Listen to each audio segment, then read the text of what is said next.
तेरी दूध की बता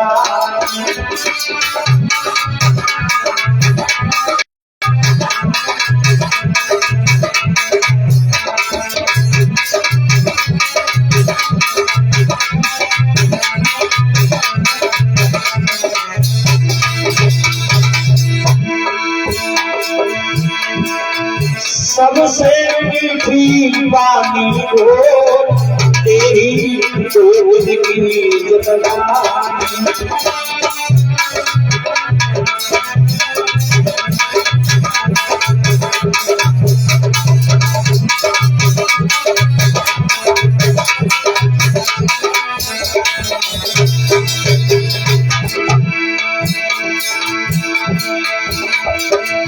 दूध की तेरी छाया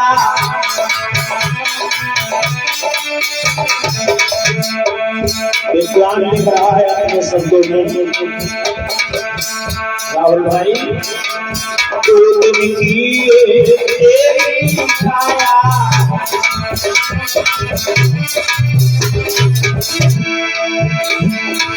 संग न जावे तेरे माया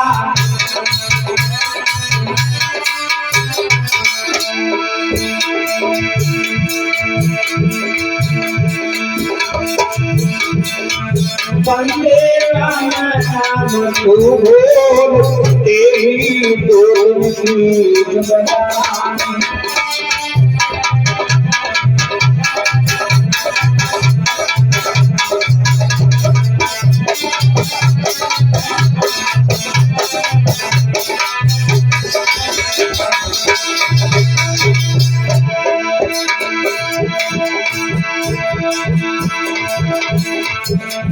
सबसे मीठी पानी बोल तेरी दूध की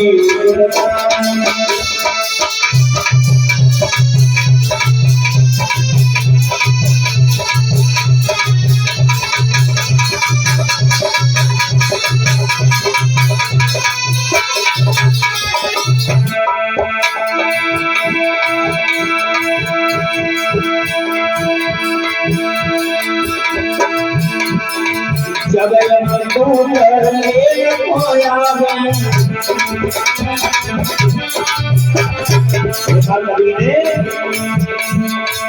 जब दूध ले खोया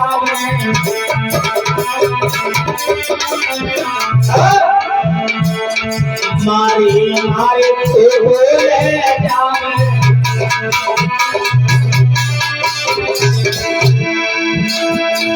मारे मारे तो ले जावे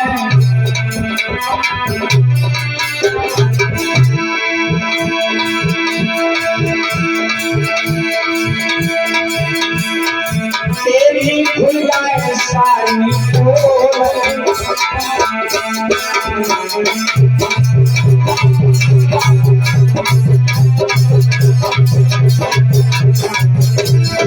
तेरी खुदाई सारी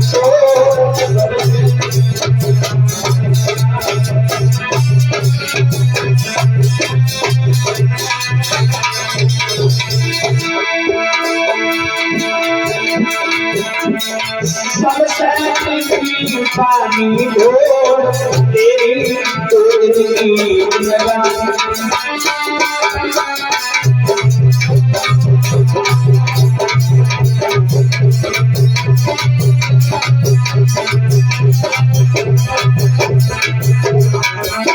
भगवान की सच्चिदानंद भगवान की।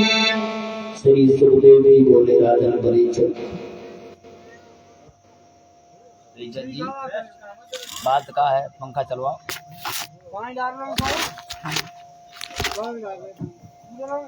भक्त भगवान की कथा को चलते हुए भक्त और भगवान के बारे में श्री सुखदेव जी अभिमन्यु के पुत्र परीक्षित जी को समझा करके बोले राजा भगवान की बाल लीलाएं, भगवान की पवित्र कथाएं हर एक व्यक्ति को सिखाती है कि हर एक प्राणी को संसार में आकर के जीना किस तरीका से चाहिए। भगवान की कथा और बाल लीलाएं हर व्यक्ति को सिखाती है कि हर व्यक्ति के अंदर संस्कार कैसे होने चाहिए। परिचय जी आप बैठ जाओ और हमारे परिचय महाराज जी और यज्ञपति जी, कलश भरने वाली बहनाएं, कलश भरने वाली देवियां और परिचय जी, यज्ञपति जी, नवंदे मैया जी, जहाँ कहीं भी हो आवाज सुन रहे हो तो आकर के बैठ जाए।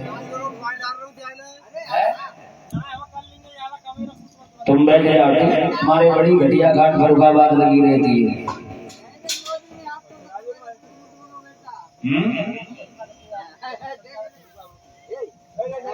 बोलिए भगवान की। तो आ जाइए जहाँ कल भगवान के बारे में जो चर्चा चल रही थी,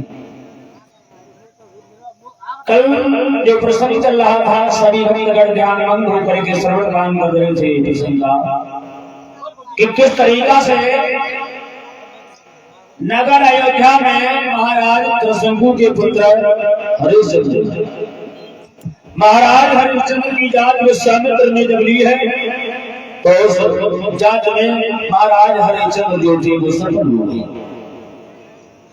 विश्वामित्र जी ने एक बात कही है, हरिश्चंद्र अरे तुम आज परीक्षा में सफल हो गए हो, मैंने तुम्हारी जांच की थी, आप हमसे कोई वरदान मांगो। हरिश्चंद्र कहने लगे महाराज जवाब दिया है वरदान।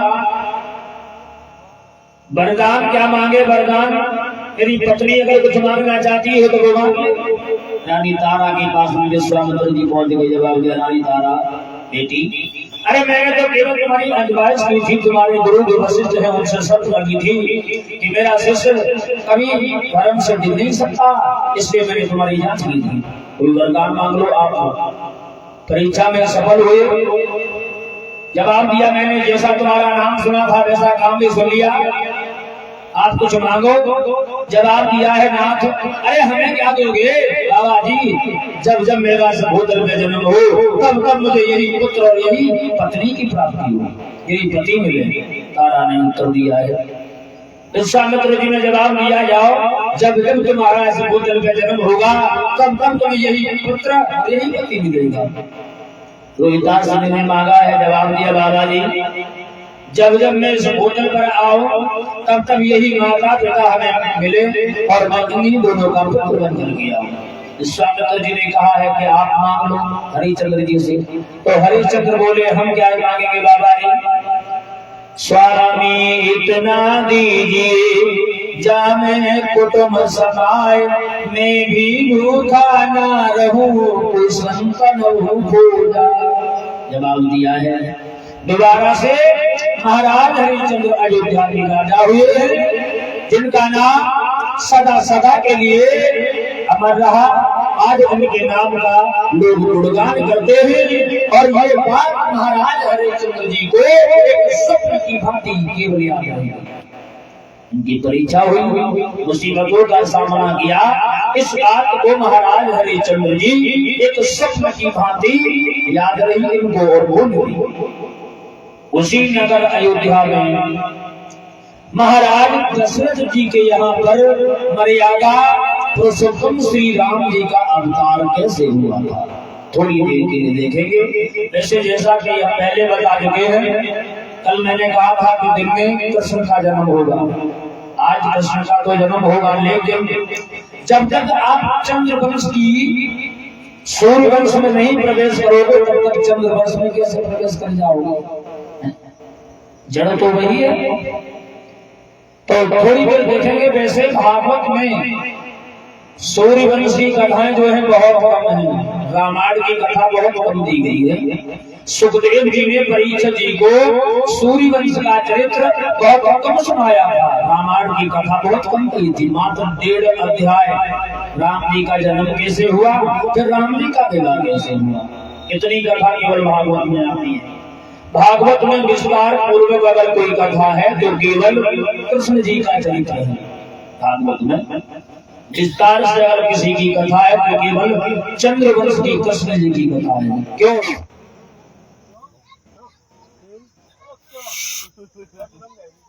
चालू कर भाई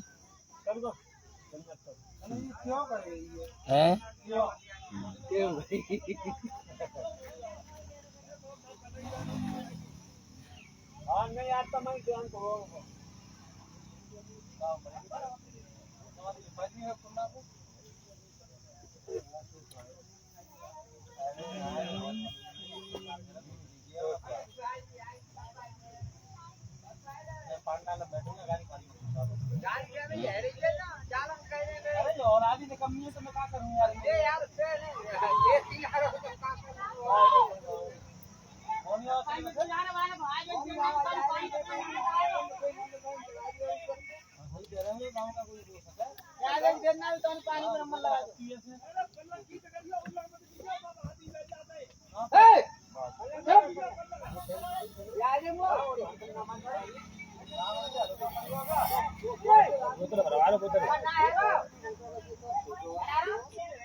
चालू कर यार।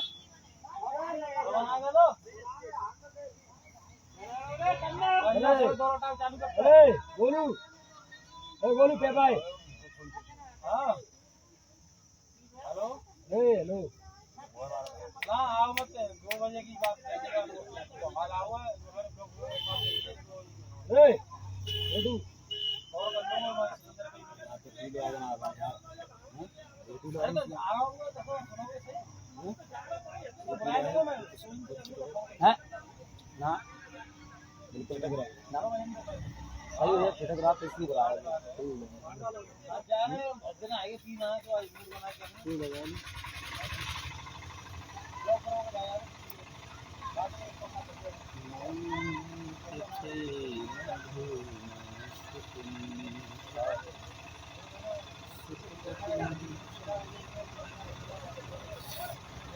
बोली।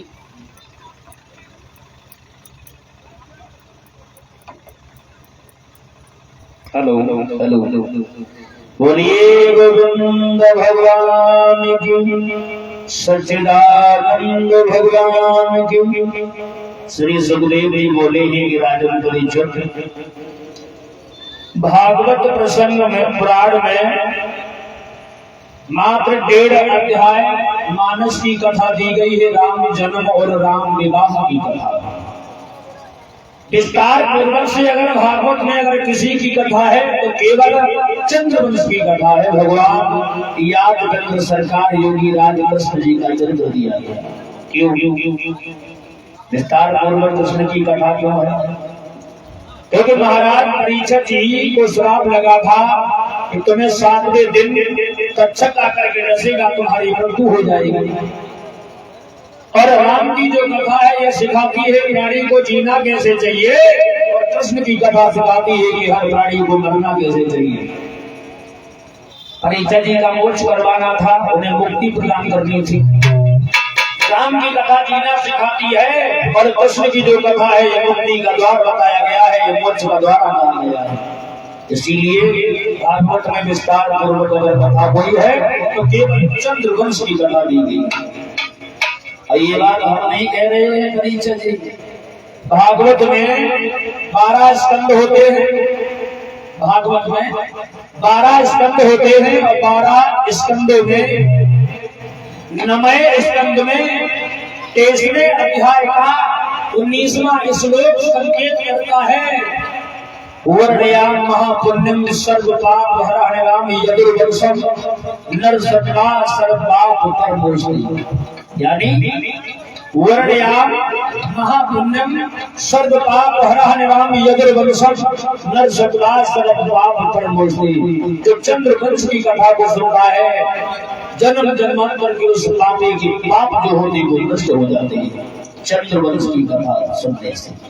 तो यादवों का जो चरित्र सुनते हैं तो चंद्रवंश की कथा को सुनते हैं, उनके संपूर्ण जन्म जन्मांतर के पाप जो होते वो नष्ट हो जाते हैं।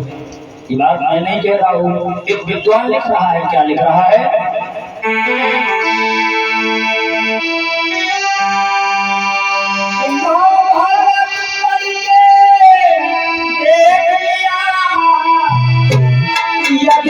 बंसी श्रेष्ठ कहाए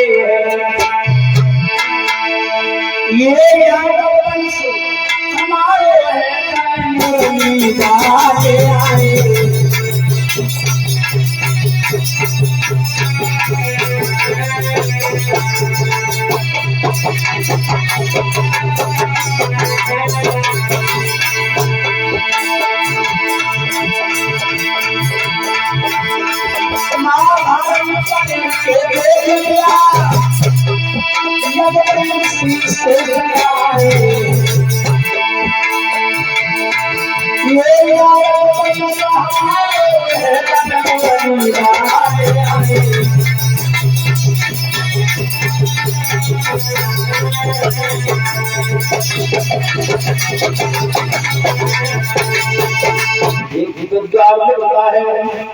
महाभारत पढ़ के देख लिया यदुवंशी श्रेष्ठ कहाए है ये यादव वंश हमारे है जब मुरली वाले आए हैं। चंद्र वंश की जो कथा है ये मुक्ति का द्वार कहा जाता है, वंश का द्वार बताया गया है। उससे पहले कृष्ण जन्म की कथा को बात नहीं होगी, लेकिन पहले थोड़ा अति संक्षेप में समझा दे कि राम का जन्म कैसे हुआ। क्योंकि जब तक सूर्य वंश में नहीं प्रवेश करोगे तब तक चंद्र वंश की कथा कहां से हो सकती है। जब तक सूर्य वंश में नहीं प्रवेश करोगे तब तक आप चंद्र वंश में प्रवेश ही नहीं कर सकते। तो थोड़ी देर देख लें, जरूरी है राम जी का जन्म कैसे हुआ। जैसे माफी चाहूंगा, रामायण में हर जगह पर शंका है। रामायण में हर जगह पर शंका है और हर चौपाई पर शंका है, तो शंका नहीं करें, क्योंकि एक चौपाई का एक ही भाव मतलब नहीं निकलता है। एक चौपाई के अनेकों अर्थ निकलते हैं। और फिर दूसरी बात यह है, रामायण एक नहीं अनेक कई रामायण चलती है। हमारे देश भारत में 36 रामायण चलती है, अंदाजा लगाइए। तो विद्वानों की कमी नहीं है। लेकिन गोस्वामी तुलसीदास जी ने जो श्री रामचरितमानस में लिखा है, जगदीशानंद जी ने जो जगदीश रामायण में लिखा है, आनंद रामायण में, तुलसी रामायण में, वाल्मीकि रामायण में जो भी प्रमाण मिले हैं आपको बताएंगे और जल्दी जल्दी में कि भगवान श्री राम जी का अवतार कब हुआ, क्यों हुआ, कहाँ हुआ और कैसे हुआ, क्यों आए भगवान श्री राम, क्या कारण था भगवान को यहाँ आने में, क्यों आना पड़ा। जैसे एक विद्वान तो ये कहता है, गोस्वामी तुलसीदास जी ने तो ये लिखा है कि भगवान का अवतार क्यों हुआ था भूतल पर, क्यों आए थे श्री राम। गोस्वामी तुलसीदास जी ने संकेत लिया है, बाबा गोस्वामी जी ने मानस में लिखा है कि भगवान श्री राम जी का अवतार क्यों हुआ। और राम जी के अवतार के एक नहीं बल्कि कई कारण हैं। पहला कारण गोस्वामी तुलसीदास जी ने लिखा, क्या लिखा,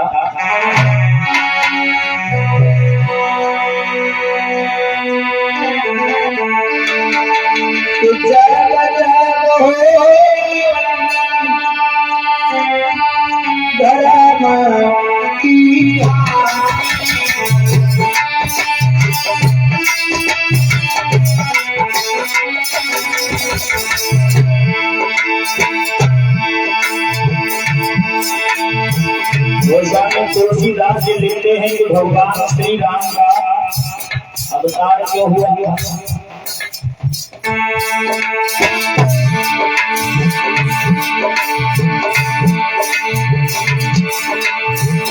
जब जब हो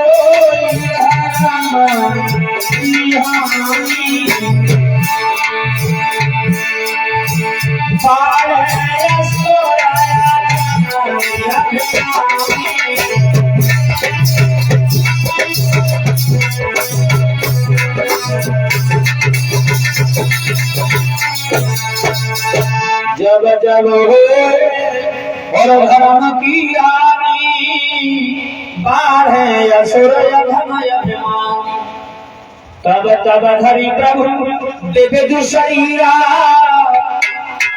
जब जब अत्याचार होता है, देवी दुखियों का तिरस्कार होता है, धरती पर जब घोर अन्याय पाप होता है तब तब भगवान का अवतार होता है। तब तब धरे प्रभु दिव्य शरीरा और हरे कृपा निध संकटीरा। तब तब भगवान का अवतार होता है जब जब तीन दुखियों का तिरस्कार होता है। गोस्वामी तुलसीदास जी ने तो ये लिखा है, जब ये अत्याचार हो रहा था, पाप हो रहा था, दिन दुखियों के बिना मतलब सताया जा रहा था, गोस्वामी तुलसीदास का तो ये कहना है। दूसरा विद्वान कहता है कि भगवान का अवतार इसलिए नहीं हुआ। बोले फिर कब हुआ?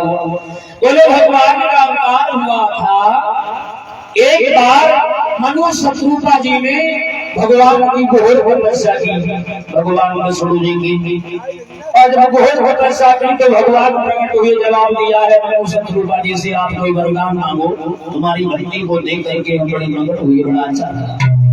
तो मनु शत्रुपा जी ने ये कहा कि प्रभु मांगे क्या? अगर देने की कोई इच्छा है तो ज्यादा नहीं, केवल बहुत थोड़ा सा मांगना चाहता हूँ। बोले क्या मांगना चाहते हो? दिल खोल के मांगो, जो मांगोगे तुम्हें वही मिलेगा।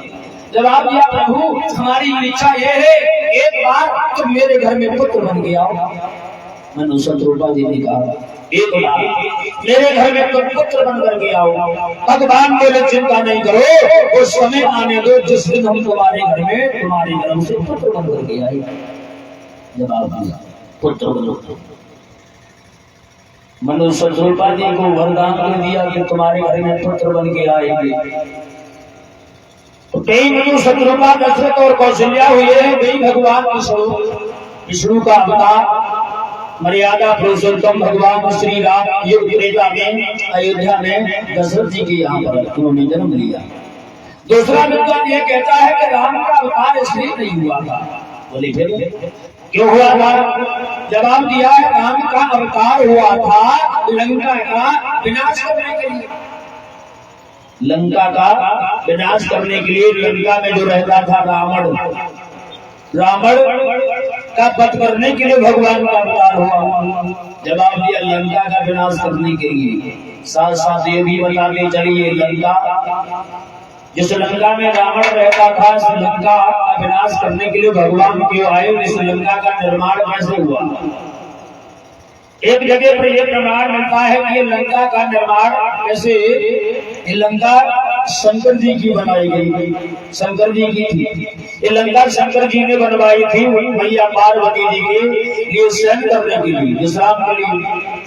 और जब गृह प्रवेश करवाया, यज्ञ करवाई लंका में, तो रावण आया, यज्ञाचार रावण को बुलाया गया। जवाब दिया है उस दान में, यज्ञाचार ने, उस रावण ने लंका को शंकर जी से मांग लिया। इस लंका में रावण से पहले रावण के नाना पुरुष ऋषि कहा करते थे। जवाब दिया है लंका का निर्माण कैसे हुआ? एक विद्वान ये कहता है ये लंका जो थी, ये लंका एक त्रिकुटा नाम का पर्वत था, उस पर लंका बसी हुई थी। समुद्र के बीच में एक त्रिकुटा नाम का पर्वत था, उस पर लंका बसी हुई थी। कौन सा पर्वत? त्रिकुटा नाम का पर्वत। साथ साथ ये भी कहते चले त्रिकुटा नाम का पर्वत जिसमें लंका बसी हुई थी, इस पर्वत का नाम त्रिकुटा पर्वत क्यों पड़ा? एक विद्वान कहता है इस पर्वत का नाम त्रिकुटा पर्वत क्यों पड़ा? त्रिकुटा क्यों नहीं पड़ा? तचकुटा क्यों नहीं पड़ा? त्रिकुटा पर्वत क्यों पड़ा? बोले एक बार ऐसा हुआ, गरुड़ जी और नाग में झगड़ा हो गया। कालिया नाग, जिस कालिया नाग को भगवान ने नाथा था भगवान कृष्ण जी ने, जो आगे कथा आएगी, और गरुड़ और कालिया नाग ये भाई भाई थे। इन दोनों के पिता एक थे लेकिन माँ अलग अलग थी। जवाब दिया है कद्रू और तिनका के ये दोनों पुत्र थे, गरुड़ जी और कालिया नाग। इन दोनों में झगड़ा हो गया। झगड़ा ये हो गया, ये दोनों भाई भाई थे, एक ही पिता के संतान थे। और गरुड़ जी की माँ जो थी, ये कालिया नाग की माँ तो दासी बन के रहती थी, जबकि बराबर का दर्जा था, बराबर का हक था। एक पति की पत्नियां थी, लेकिन एक रानी बन के रहती थी और एक दासी बन के रहती थी। फिर दासी भी क्यों बनी? बराबर का हक, एक ही पति की दोनों पत्नियां, तो एक रानी बन के रहती, एक दासी बन के रहती, ऐसा क्यों हो गया? जवाब दिया एक बार गरुड़ जी की माँ में और कालिया नाग की माँ में झगड़ा हो गया, एक शर्त लग गई। शर्त इस बात की लग गई, जवाब दिया हमें, तुम ये बताओ भगवान सूर्य के घोड़ा कैसे हैं? कालिया नाग की माँ ने कहा सूर्य भगवान के घोड़ा काले है। गरुड़ की माँ ने कहा कि काले सूर्य भगवान के घोड़ा जो है ये सफेद रंग के। शर्त लग गई, और जब शर्त लग गई जवाब दिया है, अगर एक सूर्य भगवान के घोड़ा अगर काले हुए तो मैं तो मेरी दासी बन के रहेगी। जवाब दिया अगर सफेद हुए, कालिया नाग की माँ कहने लगी ठीक है, अगर सफेद हुए तो हम तुम्हारी दासी बन के रहेंगे, इसमें कौन बड़ी बात है। अब हुआ ये, कालिया नाग की माँ ने अपने सभी पुत्रों को बुलाया, नागों को बुलाया, एक बात कही, भैया बेटा आज मैंने शर्त लगा दी है, तेरी ये छोटी माँ मैंने उसे शर्त लगा दी, अगर मैं हार गई तो मुझे दासी बन के रहना पड़ेगा। बोले क्या करना होगा? बोले जाओ भगवान सूर्य के जो घोड़ा है घोड़ों में बैठ जाओ। तो नाग गए भगवान सूर्य के जो घोड़ा थे उनमें चिपट गए। घोड़ा देखेंगे तो घोड़ा काली नजर आया, लेकिन उन्होंने समझ नहीं पाया, मेरे सामने छल हो गया, दासी बन के रहना पड़ा। एक दिन गरुड़ जी ने कहा कि भैया कालिया नाग से ये कहा है, मेरी माँ जो है तुम्हारे माँ के बराबर का दर्जा है, लेकिन मेरी माँ तुम्हारी माँ की दासी बन के रहती है, दासी के बंधन से आप मुक्त कर दोगे। कालिया नाग कहने लगा जाओ दासी के बंधन से तो हम मुक्त कर देंगे, पहले मेरे लिए तुम अमृत लेकर के आओ। अमृत गरुड़ जी बोले अमृत लेकर के आए? बोले हाँ। अब अमृत लेकर के लेने के लिए गरुड़ जी चले, और चले क्या, कालिया नाग से गरुड़ जी ने ये कहा कि भैया अमृत लेने के लिए तो हम चले जाएंगे, लेकिन उससे पहले मेरी बात सुनो। बोले क्या? मेरी भूख लगी है, मुझे भोजन करवाओ, पहले भोजन करवाओ, उसके बाद में हम तुम्हारे लिए अमृत लेकर के आएंगे। जवाब दिया है तुम्हें भोजन करवाए, क्या खिलाए तुम्हें? जवाब दिया है एक काम करो, चले जाओ गंगा जी के किनारे पर दक्षिण दिशा में एक कछुआ और एक हाथी कई युगों से लड़ रहे हैं। कछुआ और हाथी कई युगों से लड़ रहे हैं, दोनों को खा जाओ। गरुड़ जी गए, गरुड़ जी ने एक पंजा में कछुआ को दबा लिया और एक पंजा में हाथी को दबा लिया, उठा लाए, नागों के पास में आए। भैया कालिया नाग से उत्तर दिया, भैया आप बताएं दोनों को कहाँ है? बोले फिर जाओ दक्षिण दिशा में गंगा जी के तट पर एक विशाल बरगद का पेड़ खड़ा हुआ है, उसी बरगद के पेड़ में बैठ के खा लो। गरुड़ जी गई, एक पंजा में कछुआ है, एक पंजा में हाथी है, और जब बरगद के पेड़ पे लोग चढ़े तो पेड़ टूट गया। गरुड़ जी को गुस्सा आई, एक पंजा में कछुआ है, एक पंजा में हाथी है। गरुड़ जी को गुस्सा आई, चोट में वो बरगद का पेड़ में खा लिया। बोले अब बताओ अब कहाँ खाए? बोले चले जाओ समुद्र के बीचों बीच पेड़ खा लो। समुद्र के बीचों बीच में गरुड़ जी ने कछुआ को खाया, हाथी को खाया। कछुआ की वो रीढ़ गिरी, हाथी के शरीर की हड्डियां गिरी, और बरगद के पेड़ की जड़ गिरी, जड़ें गिरी, शाखाएं गिरी। कितनी चीजें गिरी? कछुआ, हाथी और वृक्ष, तीन चीजें वहां पर गिरी। हाथी की हड्डियां, कछुआ की रीढ़ और वृक्ष की डाली गिरी। तो उस जगह का नाम पड़ा त्रिकुटा नाम का पर्वत, जिस पे लंका बसी थी। लंका में रावण से पहले रावण के नाना पुरुष ऋषि रहा करते थे। जवाब दिया है लंका का विनाश करने के लिए भगवान का अवतार हुआ। दूसरा विद्वान ये कहता है कि भगवान का अवतार नहीं हुआ, इसलिए नहीं हुआ, भगवान का अवतार हुआ था जब जब ये अत्याचार पाप होता है, दिन दुखियों का तिरस्कार होता है, तब तब भगवान का अवतार होता है।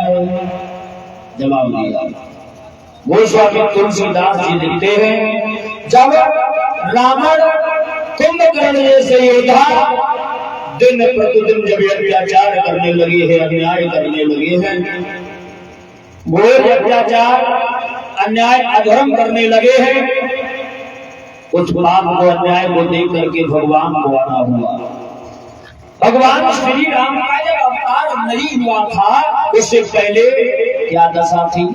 लिखा विद्वानों ने क्या लिखा?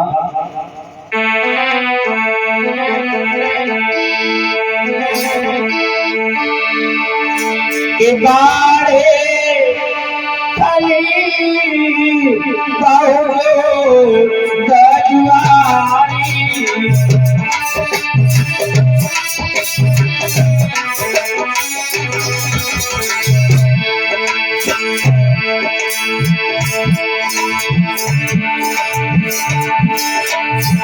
पारे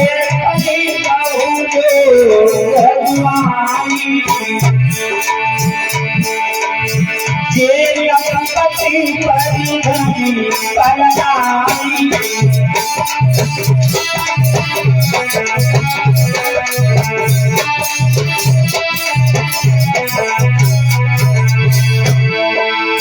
ऐसा अन्याय हो रहा था जब भगवान श्री राम का अवतार नहीं हुआ था उससे पहले माँ नहीं मात पिता नहीं देगा माँ नहीं मात पिता नहीं देगा साधु करता नहीं देगा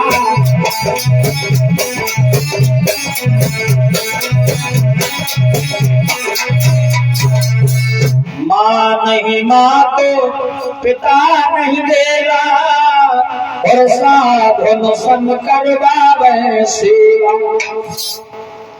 कैसा अन्याय हो रहा था जब भगवान श्री राम जी का अवतार नहीं हुआ था। बाढ़े बल बहु जो खजुआरी जे लंपट पर धन पर नारी चारों तरफ अधर्म ही अधर्म हो रहा था अन्याय हो रहा था दीन दुखियों का तिरस्कार हो रहा था।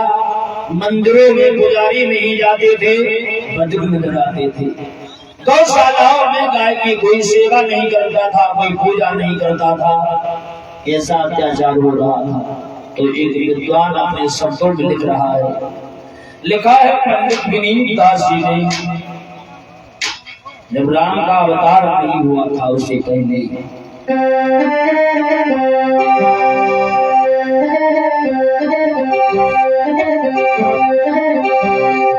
इस समय पाठी शालाओं में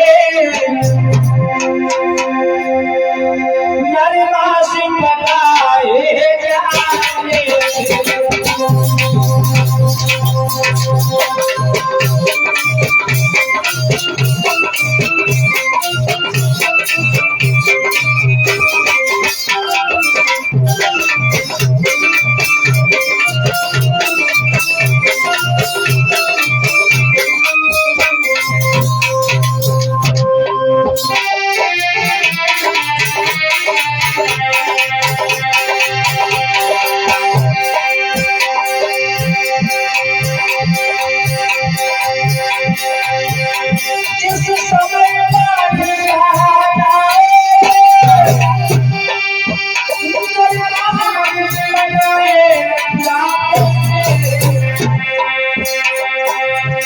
जिस समय पूरी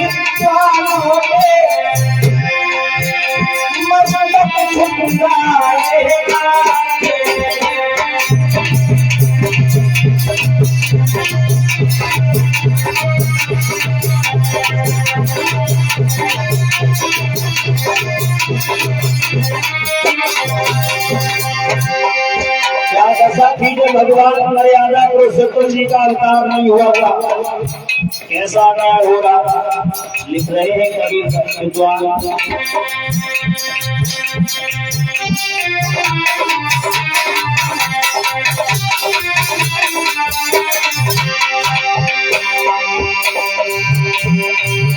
जिस समय सदा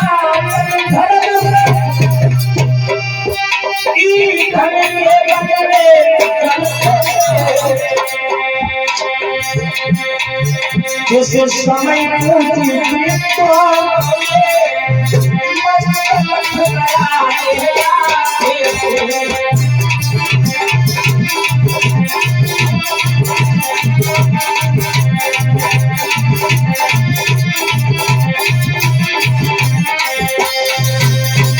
जवाब दिया भगवान का जब अवतार नहीं हुआ था उस उससे पहले कोई अत्याचार हो रहा था, अन्याय हो रहा था। ब्राह्मणों का किसी जगह सम्मान नहीं होता था। पाठशालाओं में पढ़ाई नहीं होती थी, बल्कि नरमास बनाए जा रहे थे। हिंदू सनातन धर्म के जो ग्रंथ जो थे, इन दोनों की भांति पाठशालाओं में जलाए जा रहे थे। मंदिरों में पुजारी नहीं बल्कि नजर आते थे। घोर अत्याचार अन्याय हो रहा था। संत महात्माओं को बिना मतलब सताया जा रहा था। कहने का मतलब ये है, रावण कुंभकर्ण जैसे योद्धा दिन प्रतिदिन अत्याचार पर अत्याचार करते थे। जब राम जी का अवतार नहीं हुआ था, देवता लोग इन अत्याचारों को देख करके सभी दुखी हो गए, दुखी होकर के जीने लगे हैं। ब्रह्मा जी की सभा में सब खड़े होकर के रोने लगे हैं। सबने भगवान को याद किया है। ब्रह्मा जी ने समझाया है, देखो देख करो, बिना मतलब करुण भरी हुई आवाज सुना करके मुझे रुलाओ। तुम सब बिना मतलब रो रो करके मुझे दुखी न करो।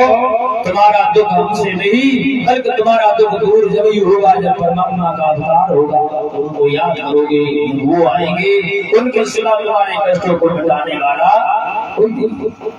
सबने भगवान को याद किया है, और जब सबने भगवान को जब याद किया है, आवाज लगाई है,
अरे यार बता, बंद करा करो।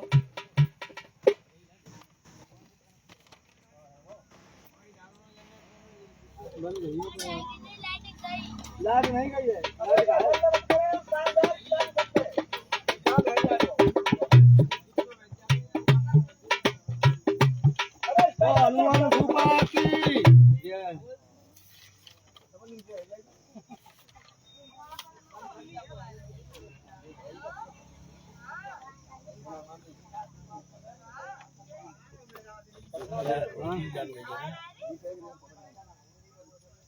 जी क्या बात है भाई?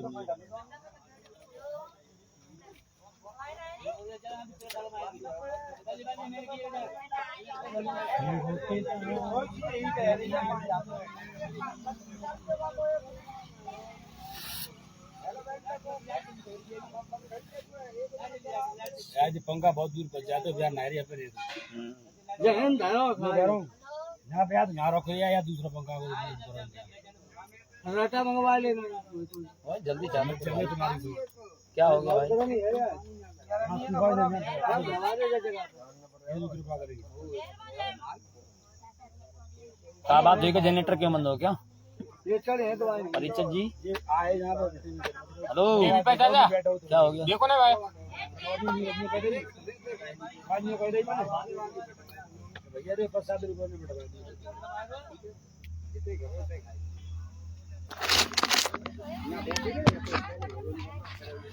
राधे कृष्णा गोविंद यादव जी, आकाश भैया जी कैसे हैं आप, रजनीश कुमार जी,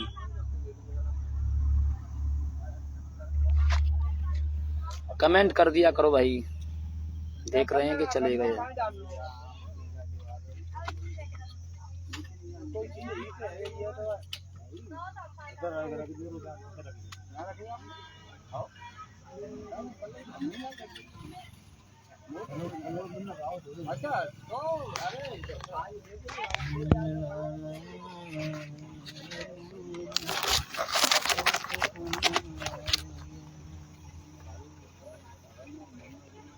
अरे कैमरा बंद कर दो भाई, बंद हो गया।